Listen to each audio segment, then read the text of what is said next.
प्रधानमंत्री नरेंद्र मोदी का आज चूरू दौरा है। चूरू दौरे के साथ साथ ही हम आपको बताएंगे किन किन सीटों पर प्रधानमंत्री का इफेक्ट पड़ सकता है इस दौरे को लेकर।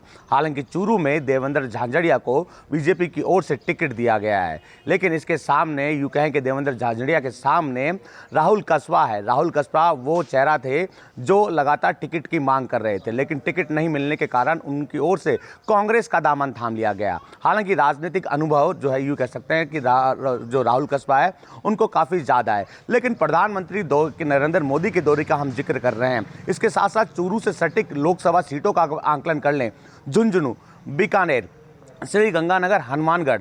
जो आपको बता दें, झुंझुनू से सुपकरण चौधरी बीजेपी की ओर से मैदान में उतरे हुए हैं। उनके सामने जो है सुपकरण चौधरी के सामने यूँ कह सकते हैं कि ब्रजेंद्र ओला मैदान में है। श्रीगंगानगर हनुमानगढ़ सीट का अगर आंकलन कर लें तो श्रीगंगानगर हनुमानगढ़ से बीजेपी की ओर से प्रियंका बेलान सामने है, तो उनके सामने कांग्रेस के कुलदीप इंदौरा हैं। अब बात बीकानेर की कर लें, बीकानेर से अर्जुन राम मेघवाल जो है बीजेपी के उम्मीदवार हैं, तो उनके सामने गोविंद राम मेघवाल है। आज जिस तरह प्रधानमंत्री नरेंद्र मोदी चूरू में जनसभा को संबोधित करेंगे तो इन सीटों पर भी इफेक्ट देखने को मिलेगा, क्योंकि प्रधानमंत्री नरेंद्र मोदी की जनसभाओं में भारी सैलाब देखने को मिलता है। अब प्रधानमंत्री लोकसभा चुनाव की शुरुआत के साथ ही यूँ कह सकते हैं कि दूसरी बार राजस्थान आ रहे हैं। पहले कोटपुतली में जनसभा की गई, जहां हजारों की संख्या में लोगों की भीड़ देखने को मिली, और आज भी जिस तरह प्रधानमंत्री नरेंद्र मोदी चूरू में आएंगे उसका इफेक्ट 3 लोकसभा सीटों पर और पड़ेगा। यूँ कह सकते हैं कि चूरू के साथ साथ ही 3 और लोकसभा सीटों पर इफेक्ट देखने को मिलेगा।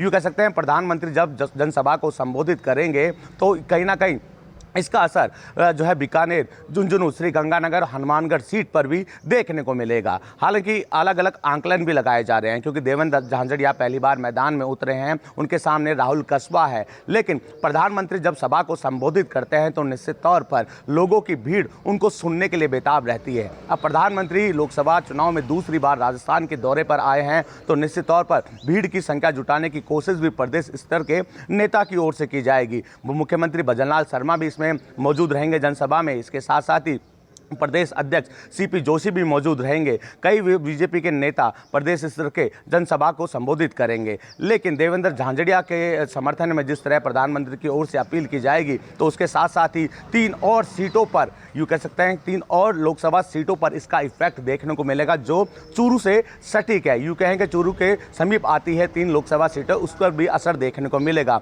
बहरहाल तैयारियां पूरी कर ली गई है। 12:30 बजे प्रधानमंत्री नरेंद्र मोदी का चूरू पहुंचने का कार्यक्रम है। वहां पर जनसभा को जो है संबोधित करेंगे। जनसभा की तैयारियां लगभग पूरी हो चुकी है। बीजेपी के नेता प्रदेश स्तर के पहुंच चुके हैं, लेकिन आज सभा के माध्यम से यूँ कह सकते हैं कि जब चूरू में संबोधन होगा तो उसका इफेक्ट जो है 3 लोकसभा सीटों पर भी देखने को मिलेगा। बसंत पांडे, TV9 जयपुर।